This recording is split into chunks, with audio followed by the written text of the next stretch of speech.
Oke, bismillahirrahmanirrahim. Assalamualaikum warahmatullahi ta'ala wabarakatuh. Kesuali berapun Anda berada, kembali lagi berjumpa bersama Mang Aril. Maki gitu ya. Semoga kita selalu dalam keadaan baik dan kebaikan selalu menyertai kita semua. Amin ya rabbal alamin.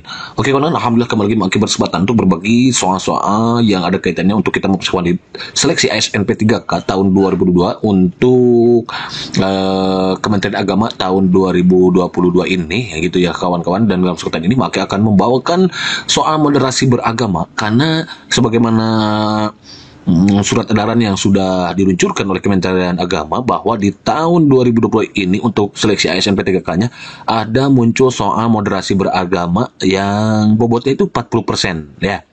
Jadi di samping seleksi kompetensi meliputi kompetensi teknis, manajerial dan sosiokultural, akan ada gitu ya soal moderasi beragama yang bobotnya itu 40% dan soal kompetensi itu 40%. Insya Allah nanti untuk kompetensinya akan bahas semuanya. Pokoknya don't go anywhere, stay tuned here. Ya, stay tuned here. Pokoknya don't go anywhere ya.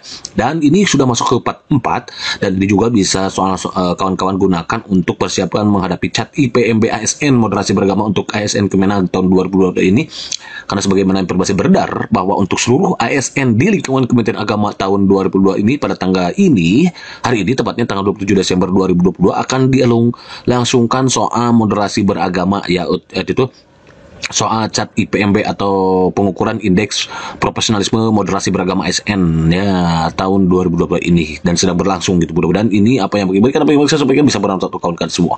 Baik, untuk urusan untuk kita langsung ke TKP gitu ya. Di sini sudah sajikan semua masalah, namun apa masalahnya hidup jauh tibuto sosro gitu ya. Selalu itu masalah dengan cuma di sebaik solution. Biar apa? Iya betul, biar inspirasi itu kan ya. Soalnya kayak gini. Kita baca bareng-bareng ya.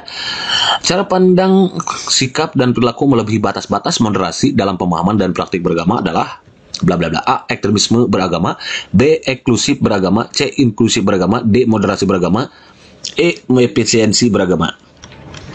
Kalau moderasi beragama itu tidak berlebihan, jadi ini wrong ya. Moderasi itu tidak berlebihan.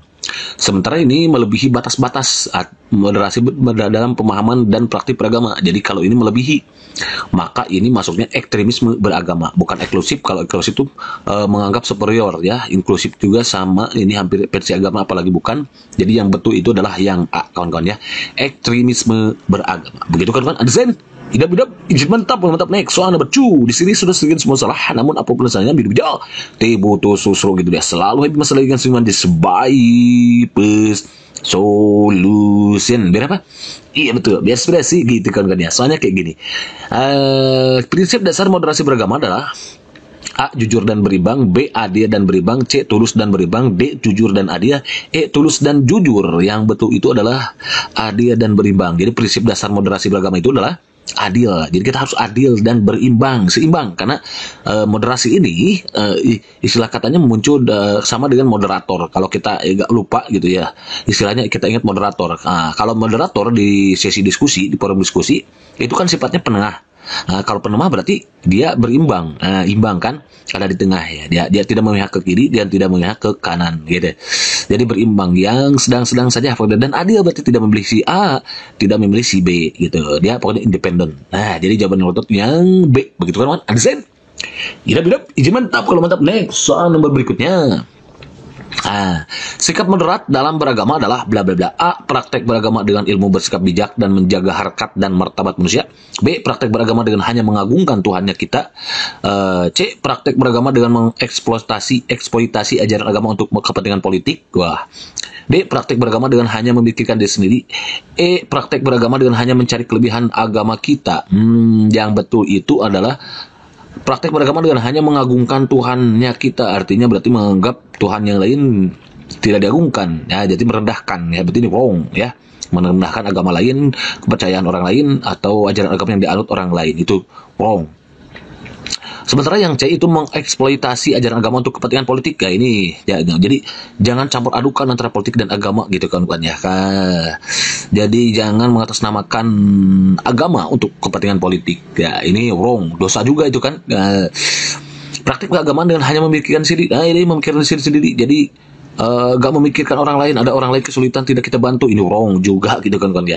Karena kita beragama justru yarhamu man fil ar yarhamkum man fis sama. Kita harus mencintai sorry ini. Next, number 4.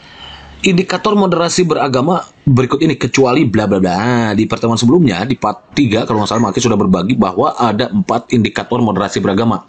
1 itu adalah toleransi ya. A itu komitmen kebangsaan ini ya. Kemudian ada adaptif terhadap budaya lokal. Jadi kita nggak boleh fanatik dengan budaya lokal. Karena misalkan tidak sesuai dengan ajaran agama, akhirnya kita jadi fanatik. Nah itu nggak boleh. Kemudian anti kekerasan ini bagus juga. Yang bukan itu adalah revolusi. Jadi revolusi itu tidak masuk ke indikator moderasi beragama. Karena kecuali yang ditanyakan, maka revolusi yang jawaban untuk poin nomor 4 ini. Begitu kan, Anzen?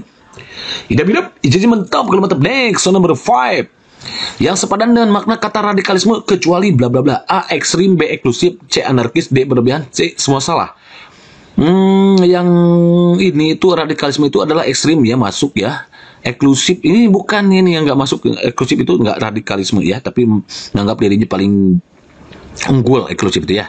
Anarkis ini jelas, berlebihan ini semua salah, nggak apalagi ini. Jadi jawaban yang bukan itu yang bukan yang tidak sepadan gitu lah. Itu adalah eksklusif. Begitu kan, Zen?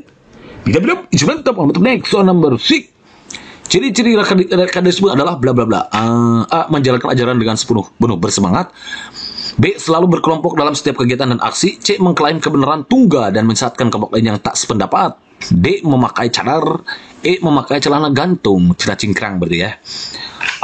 Radikalisme jadi orang yang memakai celana cingkrang atau gantung itu tidak radikal kawan-kawan ya. Jadi kita jangan menganggap orang yang pakai celana cingkrang itu adalah karena tidak sesuai dengan kita nganggap dia radikal. Wrong, ini salah besar ini ya.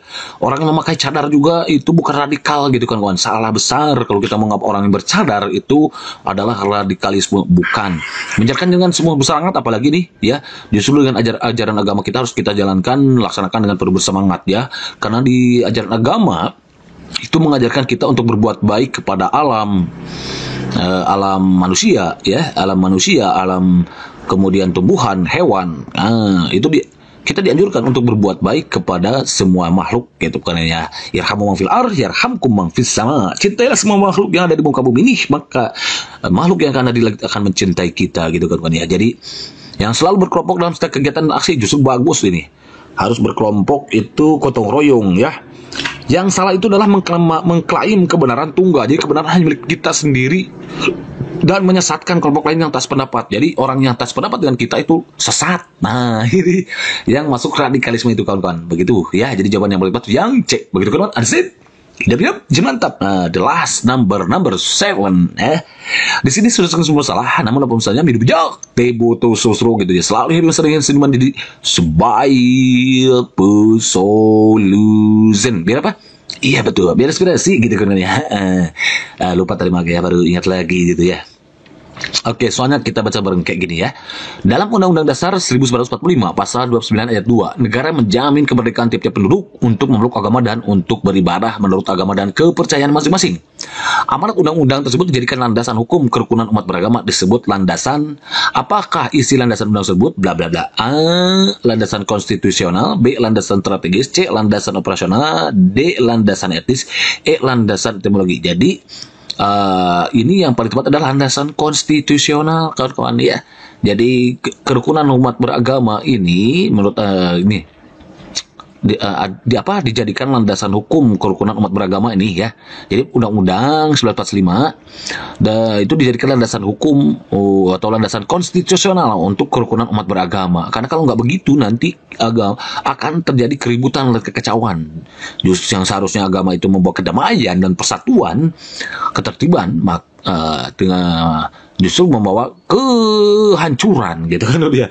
Makanya adalah Undang-Undang Dasar 1945. Itu sebabnya di pasal 1 sila ke-1 di sila ke-1 ketuhanan yang Maha Esa di Pancasila itu dulu asalnya bukan ketuhanan yang Maha Esa tapi kewajiban yang menjalankan syariat agama yaitu syariat Islam. Karena asas dasar persatuan maka dirubahlah untuk milik bersama ya, jadi satu untuk semua SCTP ya, satu untuk semua. Akhirnya diganti jadi ketuhanan yang Maha Esa. Oke, kawan-kawan, berkali saja dulu yang sudah kita seperti ini, mudah-mudahan bermanfaat dan sedikit menambah wawasan tambahan pengetahuan untuk kawan-kawan mempersiapkan diri menghadapi TSP3K untuk formasi Kemenag tahun 2022 ini, dan ini juga mungkin bisa disiapkan untuk menghadapi pengukuran indeks profesionalisme moderasi beragama untuk seluruh ASN di lingkungan Kementerian Agama yang dilangsungkan pada hari ini gitu kan. Pokoknya mudah-mudahan Tuhan Allah SWT memberikan yang terbaik untuk kita. Pokoknya mari kita persiapkan waktu yang tersisa ini untuk memperbanyak membaca, memperbanyak berdoa, memperbanyak latihan, dan jangan lupa untuk berdoa, maksudnya gitu ya. Kenapa artinya usaha tanpa doa itu sama aja dengan sombong, dan berdoa saja tanpa usaha itu sama aja bohong, karena antara doa dan usaha itu harus seimbang. Jadi dulu kan perjuangan dan doa. Begitu kan, thank you, see you, warahmatullahi wabarakatuh.